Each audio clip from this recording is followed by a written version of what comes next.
activation then irritates the nerve root.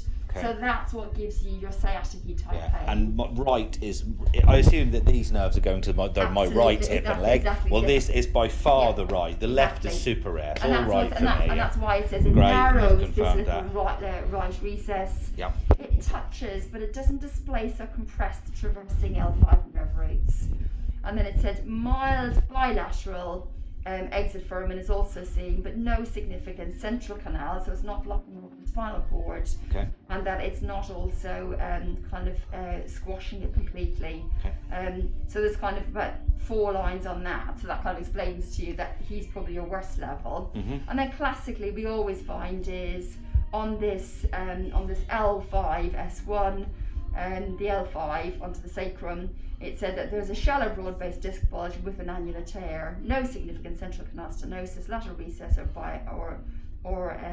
foramen little hole here exits. So what I'd say to you is that actually what we're looking at is that actually the most worn level is the L4-5. That's the one that you bend with, the one you twist with. And what we know is that you probably have got a couple of little annular tears, little outside, but they do heal up. They'll always leave a little bit of scar tissue, but that scar tissue is not quite as strong as the previous one. So when you've had an episode, it means that you might have actually kind of slightly torn something, a bit like picking up a brick with no gloves. Re-torn the injury, or re-torn the tear. Yes, exactly. Or you can return, and that they do heal up, and that's why we say to our patients is actually if you take some anti-inflammatory, some pain relief, you need to be adequately rested. But that would explain the severe episodes that had you on the floor and had you on the ground. Yes. You know what I mean? And that we know that actually the and it will explain the slow healing process, but eventual healing process. I'm now 4 weeks odd, and I'm now pretty good. One more week, I'll be nearly great. And that's what I say to our patients: is it takes 6 weeks for the cellular healing phase. Does it? Okay. But then it takes 6 weeks for the cellular healing phase. It'd be like having a scab that isn't quite healed. So we know that it takes 6 weeks of the healing phase. Doesn't mean you have to flatten your back for 6 weeks. No.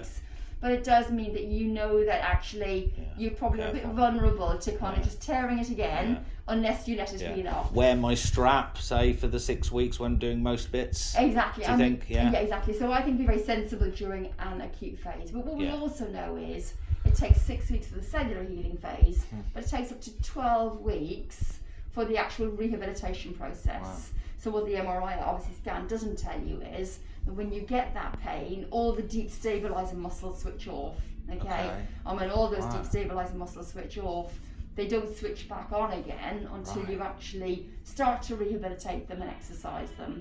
So I would say to you is like you wear your belt to avoid injury. So in other words, I see. Yeah, exactly. So like what I'd say to you is if you're going to lift something heavy, it's not going to make you like Hercules. So don't lift something that you wouldn't normally lift. Of course. But actually, if you are going to do kind of heavy lifting or that you know there's a lot of bending and twisting, it's not a bad idea to put your belt on as preventative. You know what I mean? Yes, got you have to work in it all day. But during rehabilitation, it's almost slowing the process because I want these muscles to switch on themselves, not be sort of forced on with the strap. Yeah, exactly. But the only thing is that actually during that rehabilitation phase, you know what I mean? Like, well, certainly during the healing phase, the first 6 weeks, you don't want to keep knocking the scab off.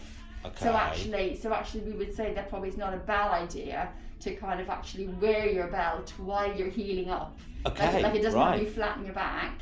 So actually you use it as preventative. So when your back's hale and hearty, you wear it if you're going to be doing jobs that require a lot of bending and twisting, but then you take it off for the other jobs, But during the healing phase, you should wear it for the first 6 weeks.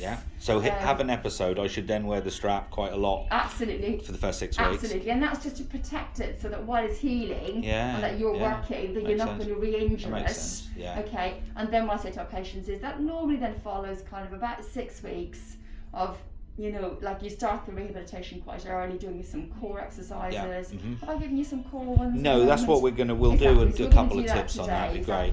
I've now, after what you'd said about the leg raises, I've given that thought and I've figured some things out where, like, I'll show you the ones that I think might be about right and they seem to feel fine, and that's then doing the core but from my upper half. Laying down.